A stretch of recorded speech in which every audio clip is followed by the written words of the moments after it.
It's been a pretty eventful week in the Imperial Valley. A semi-truck crashes at a Border Patrol inspection station. A Holville resident shares about a near-death driving experience.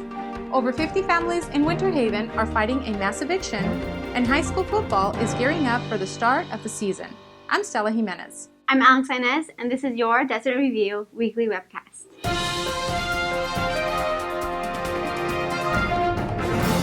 Working in the summer heat as a Border Patrol agent at an inspection checkpoint probably stinks sometimes, but things got a whole lot stinkier on Monday for a local station, and a lot more dangerous. At about 10:30 a.m., a semi-truck carrying a full load of manure crashed into the Highway 86 Border Patrol inspection station. According to first responders, the truck was heading south on Highway 86 when it blew a tire, crossed the median onto the oncoming lane, and barreled directly toward the inspection station. Luckily, the driver was able to purposely roll the truck onto its side before reaching the station, slowing down enough to keep from steamrolling through the checkpoint. However, two unlucky vehicles were damaged by the incoming semi, including a passenger bus in the process of being inspected. While several people were taken to Pioneers Hospital for injuries, there were no fatalities and none of the Border Patrol agents were hurt. But there was still quite a mess to clean up. The semi-truck was hauling 2 trailer loads of manure, all of which was completely dumped at the inspection station during the crash. So if you're heading to Palm Springs in the next few days, just remember not to roll down the window too soon when you're getting to the checkpoint. Potholes are never a welcome sight, but for one driver, a pothole almost became more than an inconvenience. Bethany Garcia nearly lost her life due to a traffic accident caused by large potholes along the roads in Heber. Garcia shared about her near-death experience with the Board of Supervisors earlier this month at a public meeting, in hope that her story would lead to greater concern for the state of the roads.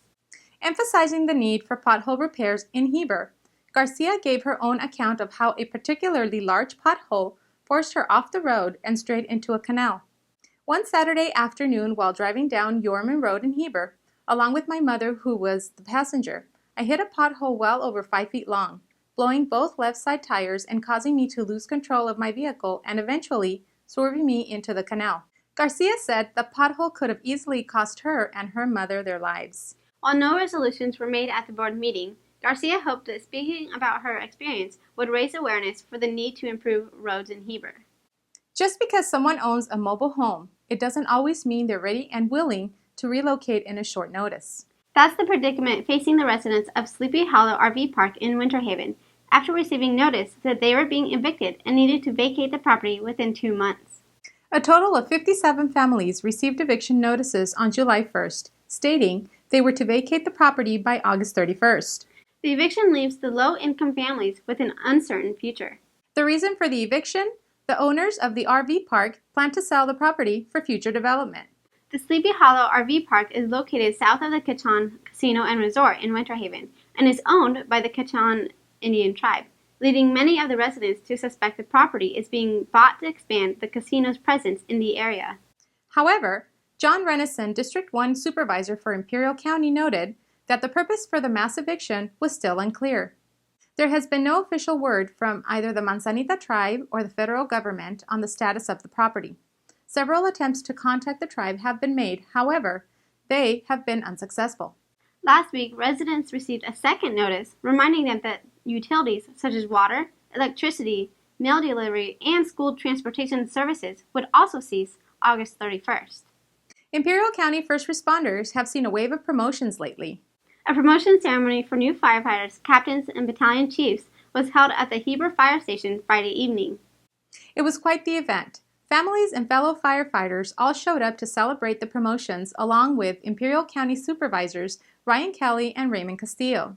Badges and helmets were presented to 2 firefighters, 3 fire captains, and 3 battalion chiefs, which is a brand new position for the department.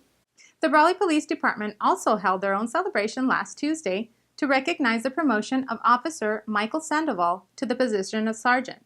Though Sandoval was recognized for his strong leadership and courage in the line of duty, the new sergeant also showed a bit of a softer side and decided to have his 2 daughters pin his sergeant's badge onto his uniform.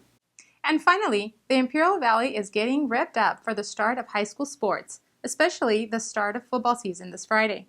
For the Imperial Valley League, Central, Southwest, Brawley, Imperial, and Calexico, each team has been hard at work to be a fighting contender this year. Valley fans got a sneak peek of some of the teams last Friday at the Ivy Football Coaches Association scrimmage tournament hosted by Holtville Vikings. With each team boasting new and returning athletes, take a look at this week's Desert Review newspaper to see how the IVL teams are shaping up. It's definitely going to be an exciting season, so make sure to buy your season tickets at your local booster clubs. For additional information on these stories and more, check out our free website at thedesertreview.com. Remember to like us on Facebook and pick up our weekly paper at a location near you. I'm Alex Inez. I'm Stella Jimenez, and this is your Desert Review Weekly Webcast.